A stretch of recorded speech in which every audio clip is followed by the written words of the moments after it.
வணக்கம் நண்பர்களே. இந்த விளாகில் நாங்கள் சண்டே ஒரு பார்க் போயிருந்தோம். அதை பற்றின விளாக் தான் நம்ம பார்க்கலாம் வாங்க. நெய்வேலியில் இருக்க நேரு பார்க் தான் நாங்கள் போயிருந்தோம். அங்கே என்ட்ரன்ஸ்லேயே சண்டே அப்படிங்கிறதால சண்டே இந்த ட்ரெயின் அவைலபிளாக இருக்கும். நம்ம போனோம் அப்படின்னா டிக்கெட் மென்னுக்கு 5 ருபீஸ், அந்த மாதிரி ஒவ்வொருத்தவங்களும் 5 ருபீஸ் இருக்கும். குழந்தைங்களுக்கு ஃப்ரீ தான். ஸோ என் பொண்ணு ரொம்ப என்ஜாய் பண்ணாங்க. நீங்களே வீடியோவில் பார்த்தா தெரியும். ஸோ அவங்க ஜம்பிங்லேயே தான் இருந்தாங்க. வீடியோ ஸ்டார்ட் டு எண்டு வரைக்குமே ரொம்ப என்ஜாய் பண்ணாங்க. சின்ன பாப்பு நல்லா வேடிக்கை பார்த்துட்டு வந்தாங்க. அந்த இடம் ஃபுல்லாக சென்டர் பார்ட் விட்டு சரௌண்டிங் ஃபுல்லாகவே ட்ரெயின் ரொட்டேட்டிங்கில் இருந்துச்சு. ஸோ சென்டரில் ரொம்ப க்ரீனரியாக ரொம்ப அழகாக இருந்துச்சு. என்ஜாய் பண்ணுற மாதிரி ஒரு 5 மினிட்ஸ் ரன்னிங்கில் இருக்கும். அவ்வளோதான். கொஞ்சம் குழந்தைங்களுக்கு ரொம்ப ரொம்ப ரொம்ப என்ஜாய் பண்ணுற ப்ளேஸாக இருக்கும்னு எனக்கு தோணுச்சு. என் பொண்ணு ரொம்ப ரொம்ப என்ஜாய் வீடியோவில் பார்க்கும் போதே தெரியும் உங்களுக்கு. பாருங்கள், அழகாக ரவுண்ட் ஷேப்பில் இருக்கும். அதை சுற்றி அழகாக வந்துகிட்டே இருக்க மாதிரி இருந்துச்சு. நல்லா என்ஜாய் பண்ணாங்க. அதுக்கப்புறம் இது முடித்ததுக்கப்புறம் இறங்கி கீழே போயிட்டுருக்கும் போது வெளியில் இன்னும் ரொம்ப நல்லா இருந்துச்சு. நீங்கள் வீடியோவில் பாருங்கள். இறங்கிட்டாங்க. இறங்கினதுக்கப்புறம் உள்ளே என்ட்ரு ஆகுறோம். ஸ்டார்டிங்லேயே குழந்தைங்க விளையாடுற மாதிரி இந்த மாதிரி பிளேயிங் ஏரியா இருக்கும். ஸோ இங்கே போயிட்டு அவங்க என்ன பண்ணாங்க அப்படின்னா பேட் எடுத்துகிட்டு போனாங்க. பேட் எடுத்துகிட்டு போய் விளாண்டுருந்தாங்க. இந்த க்ரீன் ஏரியாலாம் பார்க்கும்போது ரவுண்ட்லேயே தான் எங்கள் கையிலே பிடிக்க முடியல. ரொம்ப என்ஜாய் பண்ணாங்க. பார்க்குறதுக்கு ரொம்ப எவ்வளோ அழகாக இருக்கு பாருங்க. இதை பற்றி நான் சொல்லியே ஆகணும். ஸ்கூல் டேஸில் நம்ம திணைகள் படிச்சிருப்போம். அதில் வெட்சி திணை அப்படின்னு படிச்சிருப்போம் பார்த்தீங்களா. இது இட்லி பூன்னு சொல்லுவோம். ஆனால் இது வெட்சிப்பூ. இதை தலையில் சூடிக்கிட்டு போருக்கு போவாங்க. அதை பற்றி நான் சொல்லிக்கிட்டே அவர்கிட்ட போயிட்டு இருந்தேன். ரொம்ப அழகாக இருந்துச்சு.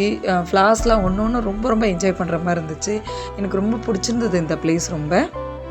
ஃப்ரண்ட்டில் இப்போ விளையாடி முடிச்சுட்டு அவங்க என்ஜாய் பண்ணிகிட்டே வாக்கிங்கில் நாங்கள் உள்ள இன்னொரு பிளேயிங் ஏரியா இருக்குது. சேம் அதே இடத்துல எக்ஸ்டெண்ட் பண்ணியிருக்காங்க. பாருங்கள் எவ்வளோ அழகாக இருக்குது. ரொம்ப க்ரீனாக வாக்கிங் போகிறதுக்கு எவ்வளோ நல்லா இருக்குது பாருங்கள். நாங்கள் கொஞ்சம் தூரம் நடந்து போனோம்.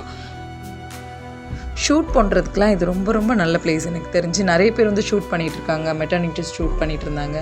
பேபிக்கு ஃபர்ஸ்ட் பர்த்டே ஷூட் பண்ணிகிட்டு இருந்தாங்க. அங்கங்கே இதில் எல்லாத்த விட எல்லா மரத்துக்கிழையும் பிளேஸ் இருந்துச்சு. உட்காந்து என்ஜாய் பண்ணுற மாதிரி டேபிள்ஸ் அரேஞ்ச் பண்ணியிருந்தாங்க. அதுக்கப்புறம் இவங்க இறங்கி என்னை விடுங்கடா, நான் தப்பிச்சு விளையாட போகிறேன்ற மாதிரி எல்லாத்தையும் டச் பண்ணி பார்த்துட்டு வந்துட்டாங்க. ஸோ இதுலேருந்து கீழே இறங்கும் போது ரொம்ப பயம் அவங்களுக்கு. ஸோ நாங்கள் கொஞ்சம் ஹெல்ப் பண்ணோம். இப்போ தான் ஃபஸ்ட் டைம் அவங்க விளையாடுறாங்க. ஜஸ்ட் வேடிக்கை பார்த்துட்டு வந்துடுவாங்க. ஃபஸ்ட் டைம் விளையாடும் போது என்ஜாய் பண்ணாங்க. விளையாடி முடித்ததுக்கப்புறம் அதுக்கப்புறம் அந்த ரவுண்டில் பார்த்துருப்பீங்க, ட்ராகன் மூவியில் ஒரு ரீல்ஸ் ஒன்று போட்டிருப்பாங்கள்ல. ஸோ அதுக்குள்ளே என்ஜாய் பண்ணிகிட்டு இருந்தாங்க. விளையாண்டு முடிச்சுட்டு அடுத்தது ஊஞ்சல் அப்படி இப்படின்னு சொல்லிட்டு எல்லாத்தையும் லைட்டாக டச்சப் பண்ணிக்கிட்டே வந்தாங்க.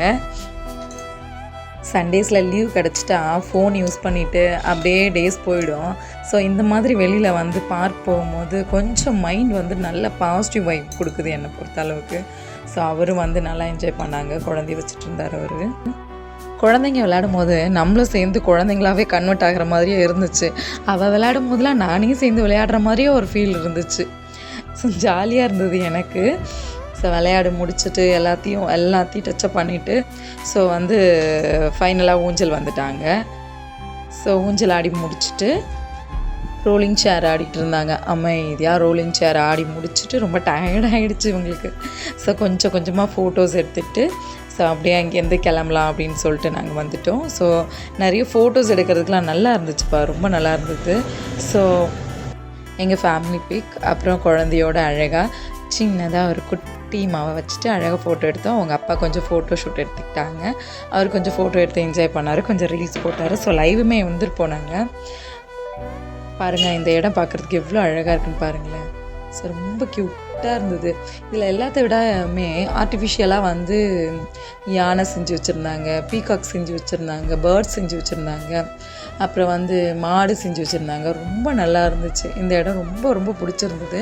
ஸோ அதான் நாங்கள் அதை அழகாக வீடியோ எடுத்துகிட்டு வந்துட்டோம். இங்கே ஒரு ஷூட் பண்ணிகிட்ருக்காங்க பாருங்கள், மெட்டர்னிட்டி ஷூட் பண்ணிகிட்ருக்காங்க. ஸோ அதை டிஸ்டர்ப் பண்ணாமல் அழகாக நாங்கள் ஓரமாக வாக்கிங் ஏரியாவில் நாங்கள் நடந்து போயிட்டுருந்தோம். இது பாக்கு மரம் அப்படின்னு சொல்லி பாப்பாவுக்கு சொல்லி கொடுத்துட்டே நாங்கள் வந்துட்டுருந்தோம். ஆஹா இந்த மரம் சூப்பராக இருக்குது, இங்கேருந்து பாப்பா கூட ஒரு பிக் எடுங்க அப்படின்னு சொல்லி சொன்னாங்க. நானும் ஃப்ளாஸ் கூட சேர்ந்து கொஞ்சம் ஃபோட்டோ எடுத்துக்கிட்டேன். குட்டிமா கூட கொஞ்சம் சேர்ந்து ஃபைனலாக எல்லா ஃபோட்டோவும் எடுத்து முடிச்சுக்கிட்டு ஸோ வெளியில் அவுட்டரில் வந்து கொஞ்சம் ஸ்நாக்ஸ் சாப்பிட்டு போகலாம் அப்படின்னு சொல்லிட்டு அவர் வந்து காலிஃப்ளவர் சிப்ஸ் வாங்கி கொடுத்தாரு. ஸோ அதை சாப்பிட்டுட்டு ஸோ கிளம்பிடலாம் அப்படின்னு சொல்லிட்டு கிளம்பிட்டோம். உங்களுக்கு இந்த vlog பிடிச்சிருந்துச்சு அப்படின்னா லைக் பண்ணுங்கள். ஆல்ரெடி நீங்கள் இந்த பிளேஸ்க்கு போயிருந்தீங்க அப்படின்னா அதோட எக்ஸ்பீரியன்ஸ் எப்படி இருந்துச்சு அப்படின்றத ஷேர் பண்ணுங்கள். தேங்க்யூ.